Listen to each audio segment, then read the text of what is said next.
Good afternoon, everyone. The emergency special meeting of the City of Port St. Lucie City Council is hereby called to order at 5:05 p.m. on August the 1st, 2020. Madam Clerk, please take the roll. Councilwoman Morgan.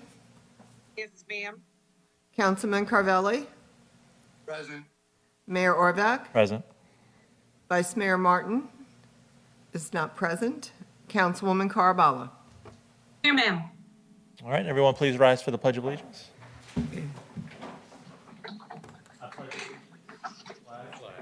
Of the United States of America and to the republic Republic flag of the United States of America and the republic for which it stands, one nation, under God, indivisible, with liberty.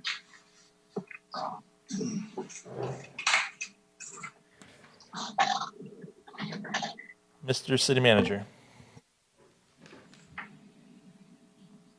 Yes, Mr. Mayor and members of council, thank you for assembling on a Saturday afternoon with a hurricane or tropical storm approaching. We really appreciate your time. As the council is aware, early this week we started tracking Isaias which was projected to be a tropical storm. The path of it was taking a little bit east of the Atlantic coast. And although it would have provided the tropical storm force winds to the city, we were, I would say, somewhat at ease based on that path. Yesterday, the path switched a little bit to the west. Isaias also became a hurricane. And so our community and your city swung into another gear. So we've been working as a city to lower the water level in our drainage canals and ditches so that we have capacity in case we get rain. We have 8 inches of capacity in the city before we would experience any sustained flooding. And then we've been working, you probably saw when you came in today, Mr. Mayor, getting shutters up on our buildings to make sure we're protecting them. So based on the fact that we have a hurricane coming perhaps now again a little bit offshore, we are asking the council to affirm a declaration which I have made of a state of emergency. Now, just taking a step back, you are aware we are in a state of emergency with COVID-19. So, and have been since March. The City Council affirmed that decision in March, early March. And so now we have a layer of another state of emergency for a weather-related emergency for Isaias. That is important because we will be seeking reimbursement from FEMA for some of our expenses, and certainly we're being proactive in case those expenses are a little bit higher. So I would ask the council if you would approve or the state of emergency, which I signed at 4:30 p.m. Following that, I'll ask Christina Prue just to give you a little bit of an update on kind of status of services and things that our community might need to know if they're tuning into our TV station. Thank you, Mr. Manager. Council, any questions for the manager about his declared state of emergency? We'll take up the resolution next, but any questions for the manager? No. No? Spoke to him. All right. Thank you, sir. Thank you, Mr. Mayor. Madam Clerk, would you please read Resolution 20-R89? A resolution of the City of Port St. Lucie, Florida, to declare a state of emergency in the City of Port St. Lucie, authorizing the declaration of a curfew, authorizing the exercise of emergency powers, providing an effective date. Thank you, Madam Clerk. So, Mr. Stokes, I don't know if you want to add anything else to what the manager stated? No, sir. We're good. And as you can see, our chief assistant is there, Melanie Crawford. She's been working with the manager on this, and I think we're in good shape on the resolution.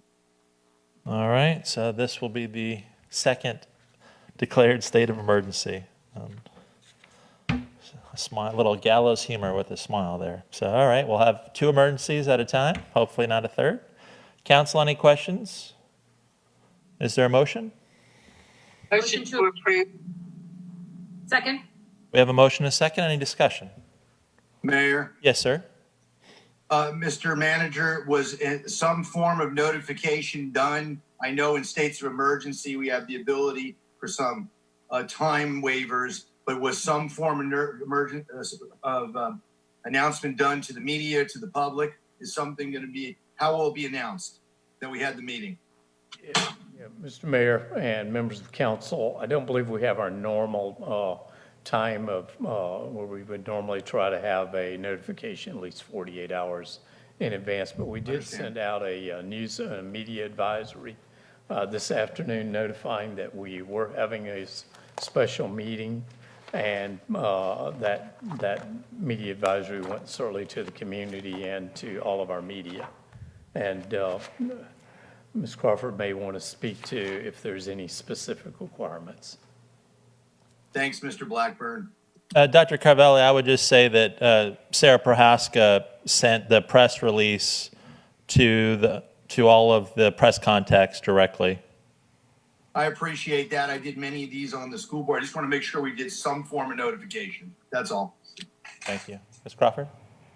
No, we are definitely sufficient with the notice that we provided today. Thank you. Appreciate it. Mr. Mayor, Yes, ma'am.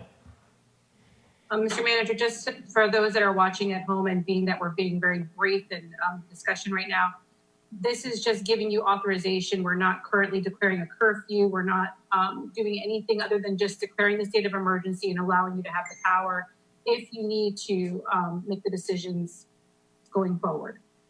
Yes, council member, thank you, and I appreciate you being clear on that.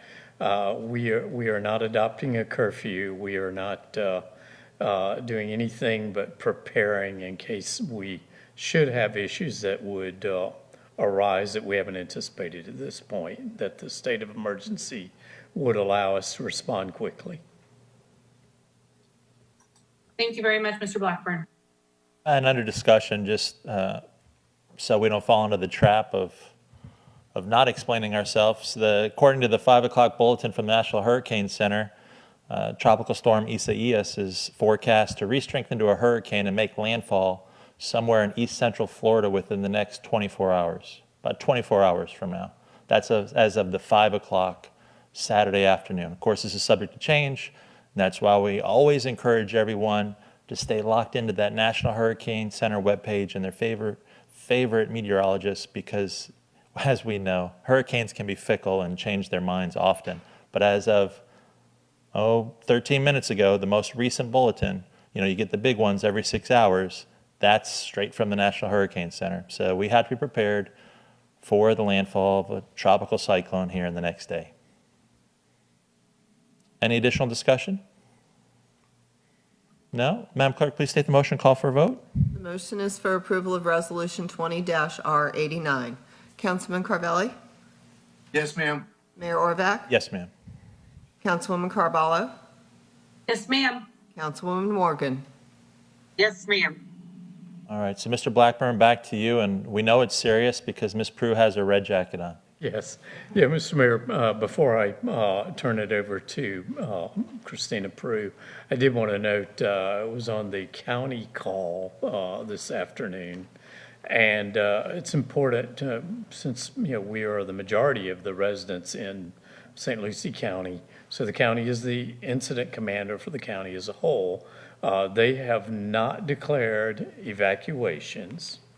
They have not declared curfew as well. They are not opening shelters. That's a very important issue that our residents may have a question about. And the reason they're not opening shelters is it's that other emergency that we have, concurrently of COVID-19. So shelters would only be open if they really, really need them, and the level of the projected emergency at this point, they believe you're better off to be at home and safe rather than to try to go to a shelter. So also the bridges are open. So those are things that all of our residents may want to know. So with that, I will turn it over to Christina Prue. Christina is our emergency management coordinator. and she'll just speak to a few other bits of information regarding our preparation. Thank you, Mr. Blackburn. Ms. Prue? I think I'm going to buy a blue jacket. No, this is a hurricane time, so it's definitely time for the red jacket. So just going through a very, very brief overview of what the city departments are doing. We've already spoken a bit to what Isaias is doing, and as I think you very intelligently said, they're very, very fickle things, hurricanes and tropical storms. So this is our early morning report from the National Weather Service. We'll receive another at 5:45 this evening, and we Just throw that one away. it's gone. It's done. It's gone. And moving forward, a lot of residents were asking about waste collection and what that was going to look like. So garbage services may be delayed or suspended on Monday, and I think that's just important to note that it's depending on the timing and the intensity of the storm, of course. Sandbagging. Can I ask a question there? Sure. If it is delayed on Monday or suspended on Monday, when the landfill reopens, they'll reopen, and then will they do the Monday route Monday afternoon or Tuesday? I think that's a great question. Mr. City Manager, able to speak to If that? it's safe, yes. Yes. So when it's safe, they'll pick up. Even if it's Tuesday, they'll do the Monday route? Yes. Okay. Thank you. Thank you, sir. So sandbagging will continue today until about 8:30 this evening. So you do still have some time if you feel that you do need sandbags to strengthen or protect any areas of your home. The city does recommend utilizing the site and bringing your own shovels and bags if you do have them. Again, as far as bags go, though, we've mentioned in the past you can use pillowcases and many other things if you don't have a legit sandbag. Thank you for providing that service, by the way. Absolutely. For Parks and Recreation, all city facilities closed today in the list here, which is the Community Center, the MIDFLORIDA Event Center, and the Minsky Gym. Those, again, closed at 5, and those are anticipated to reopen Monday, normal operating hours, but that is, of course, dependent on any impacts to the storm. We would need to go through damage assessment to check those facilities. Continuing with Parks and Recreation, I think one important thing to note is that the boat ramps will remain open. I know that a lot of residents are making sure that if they don't want their boats in the water and they want to put them on the trailers, that they're doing that, and the city wants to make sure that they have the ability to do so, so those boat ramps are staying open. The parks will also remain closed until Monday as well, and that is also dependent on any impacts to the storm and making sure that we're able to have those parks cleaned before they're reopened. Saints Golf Course will close to the public today following their scheduled events, and just like with the other parks, they are also anticipated to open on Monday as well. So there's a huge sand pile, at least one, in the parking lot of the Saints, and so we'll see how much of it is there after. I'm surprised we didn't try to tarp it and sandbag it down, but You might be sending residents there now. Yeah. So well, it might be closer, yes. moving forward, the Mid-Florida Credit Union Event Center didn't have any events scheduled over the weekend, so they have been able to close their facility, but they will also reopen Monday, depending on if there was any impacts to that facility. Utility system is encouraging residents, as with any other rain event, hurricane, tropical storm, that they conserve water in power outages. It's not because we're going to have water shortages, of course, but it's because you don't want to fill up your grinders and your septic tanks. So here's some links to the utility systems customer service if you needed to see those, and then also some of the quickest ways to do that is by calling. Phone numbers here on the next slide, which is 772-873-6400. They provide fantastic customer service. So for stormwaters and swales, the Public Works Department offers a nice way to see how to better maintain the drainage structures in front of your homes, and I think that's a nice breakdown. I've spoken before to how I love our drainage systems, but we can always have clogs and blockages of debris and toys like basketballs and things like that. So that's a nice rundown on the city's website of a little bit more information on how that's maintained.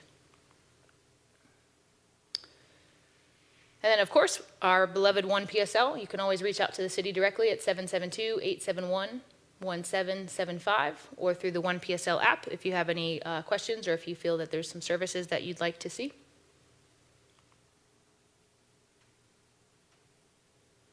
And for additional information, of course, you can always visit the cityofportstlucie.com, so www.cityofpsl.com/Isaias, which is what we're following right now, and then also the city's Facebook and Twitter pages and Nextdoor. That's all, sir. Thank you very much, ma'am. Council, any questions for Ms. Prue? No? No. Thank you, ma'am. Mr. Manager? Mr. Mayor, tomorrow, the Emergency Operations City for the Center will be activated and staffed. We've been working hard not to have a lot of people in the room and have planned out exactly how many can be in our EOC based on COVID and social distancing.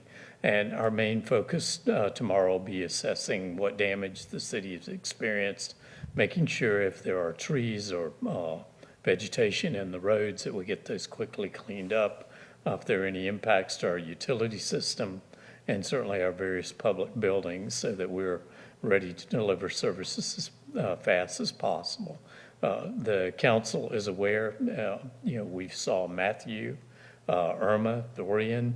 For these level of tropical storms, we can have a lot of vegetative damage and debris. That would probably be what we would expect. I'd like to think that the thinning that we've had in each of those storms would keep us from having too much vegetative damage, but we'll only know sometime tomorrow afternoon.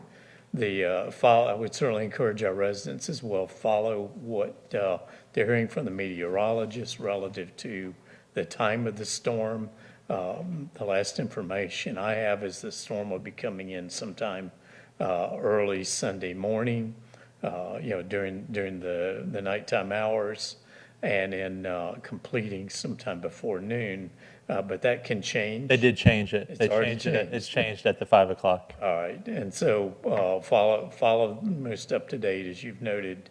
National Weather Service puts out updates, and that'll give you an idea of to when to expect the worst weather. Yeah, unfortunately, the 5 o'clock said it's slowing down, and if we look at the radar right now, the first band is hitting mid-Martin County and creeping up to Stewart as of 5:20, so 3 minutes ago. So it might be here by the end of the meeting, and so we'll just have to keep our eye on it and stay tuned to the National Hurricane Center and our favorite meteorologist, and as its track wobbles, and we'll see what the Gulf Stream does to it. Council, any questions or comments? Mayor, Yes, ma'am. I just wanted to make sure that, I know we probably said it, but we can't say it enough, that 1PSL, if someone has a question, they can access staff through 1PSL or calling 772-871-1775. And I'm sure Christina, I don't need Christina to come back up because I'm sure that they're going to have people manning it. But Mr. Manager, would you like to confirm on that? We'll have people manning the line. If anybody has questions, concerns, needs to report something, they can contact that number as long as it's not an emergency. Yes, Councilmember Mayor, we are manning 1PSL 24 hours a day. Excellent. And what's that number again? Christina, what's that number? 871, I have it right here, hold on. It's not a trick question. 772-871-1775. Or 1PSL. Yeah, just looking for or that prefix. Yes, sir. 871 1PSL. Yep. Thank you. Any additional comments?